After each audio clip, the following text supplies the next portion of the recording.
just like anybody else, I had my expectations of what life should be like, and they didn't always go as planned.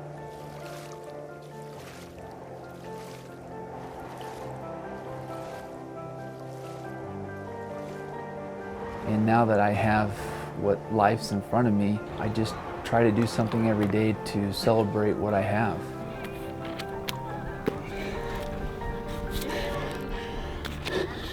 That was harder than swimming. It's getting up out of there.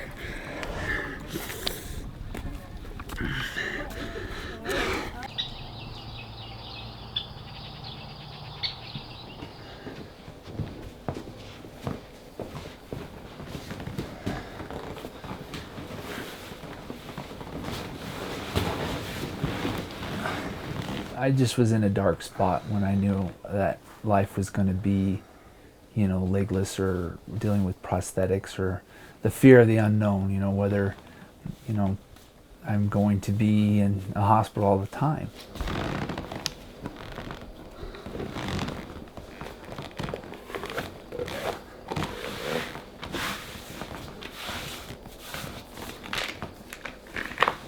I was born with a disease called Charcot-Marie-Tooth. I didn't know I had it until as I got about 8, 9 years old. Parking benefits are awesome. I think it's worth cutting your legs off for. And the doctors, when I went into them, they noticed that I had, you know, some deformities in my feet, and I, you know, struggled to playing with the other kids running. The disease itself is very progressive. It just depends. It affects everybody different. For me, it affected my feet quite severely. You know, I had lots of surgeries. I had over 10 different visits to the hospital of trying to fix things, and I wore these big mechanical braces that helped me get by, but it got to the point where my feet started to break real easy. I couldn't wear shoes. Hunting was a struggle. Hiking was very difficult, and then as I got older it became harder because it would progress. So I did a lot of road hunting. I got pretty good at road hunting, actually. How old are you? 31. Oh yeah, you're I think that's when things started going downhill. So I hit 30.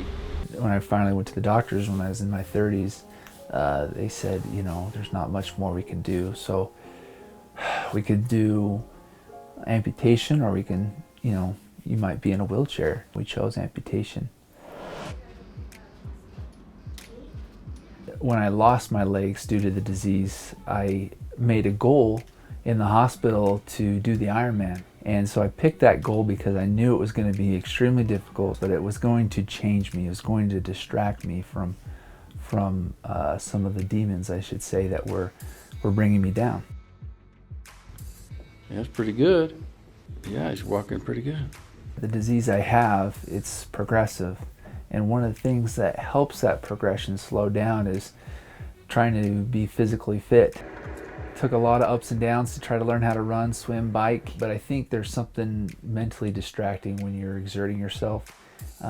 It just helps you, well, it helps me get rid of some of the negativity, some of the problems that I experienced with my legs.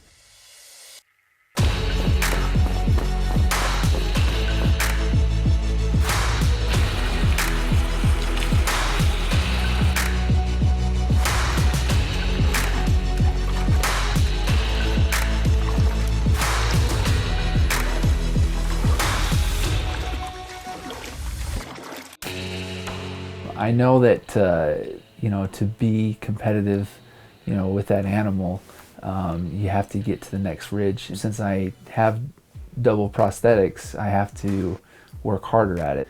And when I'm hunting, I don't really think about my disability. I don't think about, you know, the fact that I'm having troubles. I'm thinking about pursuing that animal.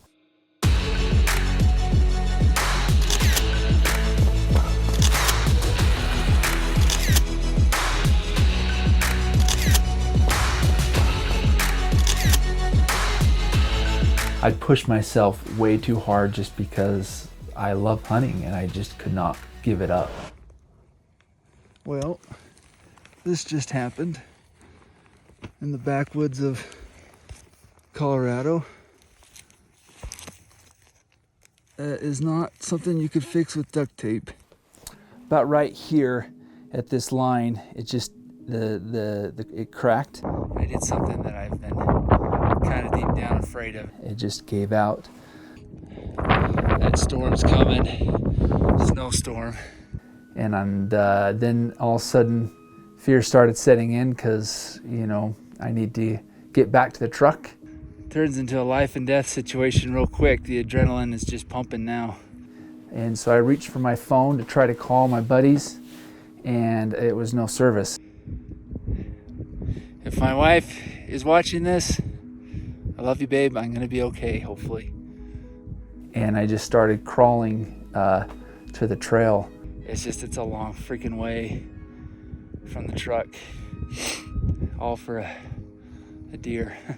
And then when I made it down to the bottom of the hill, I had about a quarter of a mile left off the base of the mountain, and met up some friends, and you know, I was able to get into a position where I called a friend that was able to send me out a spare leg, and was able to get back to hunting again. Good morning.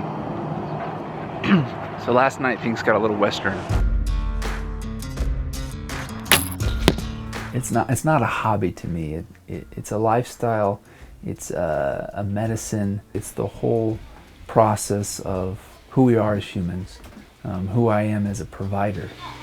Hey, get off your phone. You know, even though I have a disability, I feel like I could still provide, and I have. Don't tell your mom. Yeah, I have some struggles, but you know, I have so many great things that some people don't have.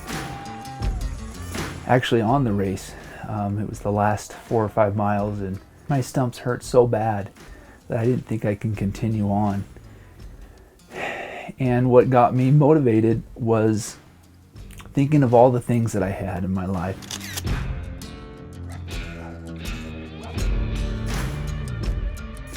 And as I was moving, I kept those thoughts going, and before I know it, I was able to finish the race. I don't know how I got there.